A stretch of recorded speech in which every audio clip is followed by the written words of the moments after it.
Well, the ag carbon market continues to create new opportunities for farmers and ranchers. It's one of the many topics of discussion at this week's Farm Progress Show.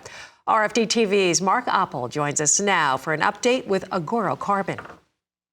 Well, thank you very much. They were part of your Market Day report here a while ago, this Agoro Carbon, but we are here at Farm Progress Show. They have a booth here in the Varied Industries tent to spend more time. And we have Craighton with us.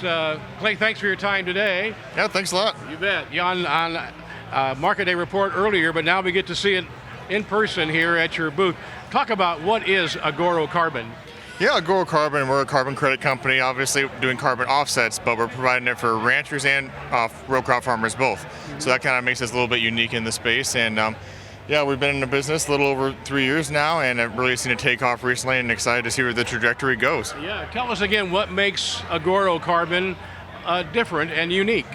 Yeah, well, one of the big unique factors is that we do row crop and range and pasture both, so we can really tie that in for especially producers in the Corn Belt that have a little bit of both, be able to tie a little bit of that too. So that's been unique. We also have different payment options that can kind of personalize it more to what the grower's operation is evolving into rather than making the operation work for the program. And last but not least, I would say in the marketplace, we're a little unique because we're carbon only. We're not trying to sell anything else. We're carbon centric, so we're always looking for the best price for the grower. Yeah, well, let's talk about that. That's going to perk up their ears more than anything, the payment schedule, the payoff for them. Yep. What are some options they have? Yeah, so we have two different payment options, and like I said before, we can actually do them both for one producer, but just not on the same farm, if that makes sense. So option A is fairly straightforward. You essentially enroll, but there's a higher price per ton of carbon at year 5 than there is in the other option. That's the main catch point for that. And then at year 10 as well. And these are floor prices at year 5 and year 10 right now too. So we'll never be below these prices, but if the market blows up, then we go with the market to help the producer matches those prices then too. Where option B is prevalent for some growers because it's more forward payments.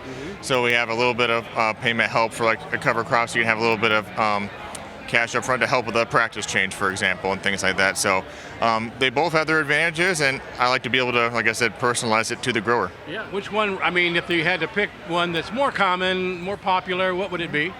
In the past, I would say it's been mostly option B to get a little bit up front. If you catch somebody that's thought about it and just wanting to try something new, like a little bit of cash up front always helps. But recently we have had a little bit more success with option A also recently. We've made kind of a push for that. But I honestly, I try and do mine personalized, like yeah, with guys, like I said before, to try and do a little bit like, hey, grandma's 80 might be option A, but Uncle John's 40 over there might be option B. So. Very good. Thanks for your time today. Help us out, Clay. Yep, thanks a lot. AgoroCarbon.com, and thanks for your time. You bet. Clay Craighton here again. Go to that website. They are a new name and hopefully more familiar on RFD-TV as of today. Back to you. Well, thank you, Mark. And we're going to head back to the show in our next half hour for another update.